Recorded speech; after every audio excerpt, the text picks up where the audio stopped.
Kelompok musik gambus modern tanah air, Sabian dikabarkan batal menggelar konser perdananya di Melaka International Trade Center pada Senin 26 Agustus 2023 mendatang.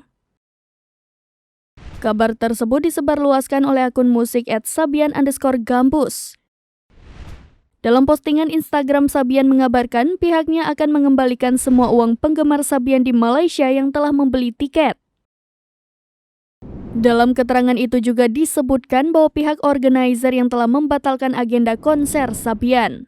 Hingga detik ini belum diketahui lebih lanjut apa yang menjadi alasan Sabian batal menggelar konser di Melaka International Trade Center atau MITC mendatang.